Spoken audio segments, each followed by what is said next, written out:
Thick as a Brick en Aqualon. De LP is net uit, de nieuwe LP heet Crest of a Knave.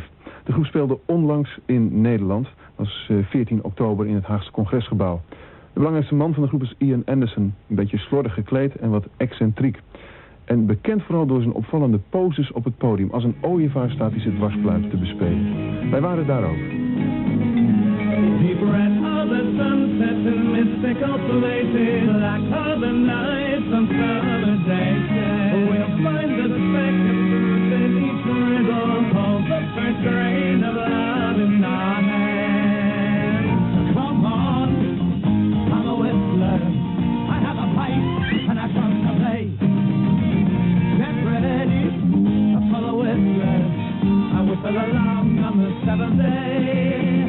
So come on, I'm a whistler, I have a pipe and I drum to play. Get ready for the whistler, I whistle along on the seventh day. Whistle along on the seventh day.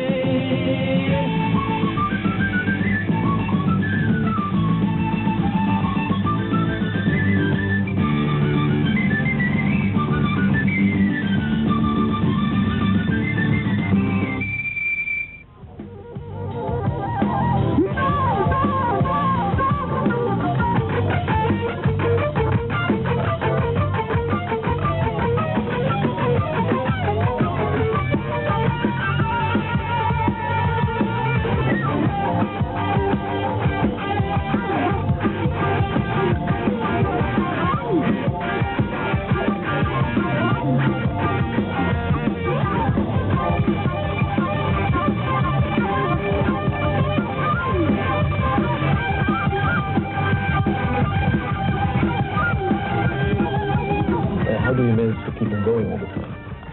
Well, it's not me that keeps on going, it's the people who come to see us that keep us going. Yeah. They're the ones, if there was nobody here to see us, and of course there may not be anybody here to see us tonight, until you see the whites of their eyes, you can't be sure. But as long as people come to see us, then we'll probably carry on playing.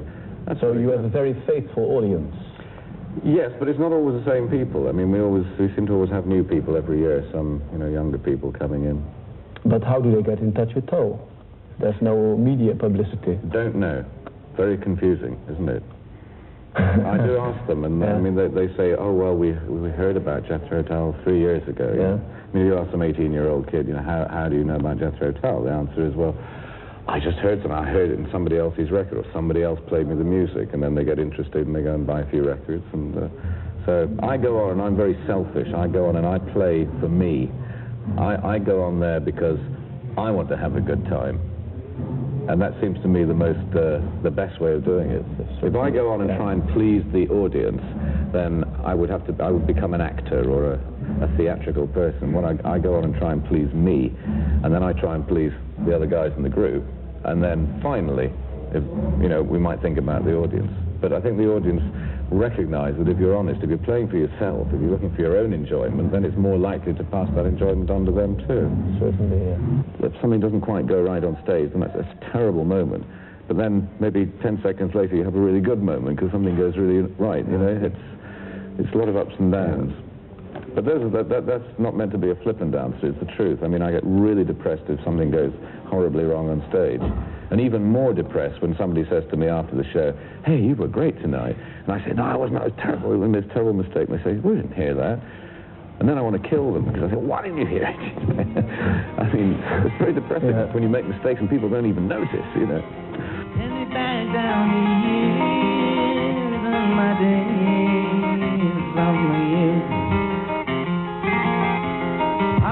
Some black curtains and shut out the whole truth. Send me back down the ages, let them sing the song.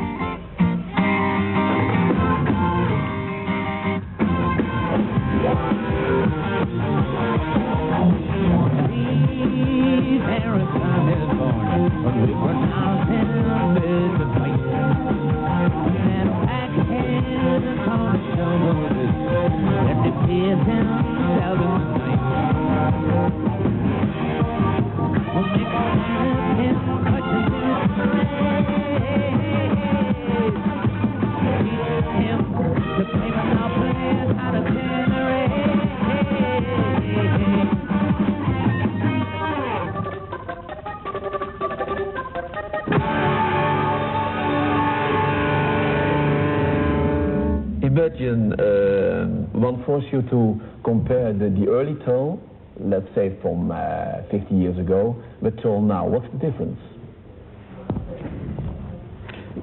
Not such a lot. I mean, right at the moment, in terms of, well, if we're talking in terms of new records, then yes. I think that this current record on my part was to go and try and pick up some of the ideas of blues music again, of the simple form that I started playing, and try and take that on in a slightly more sophisticated way in terms of.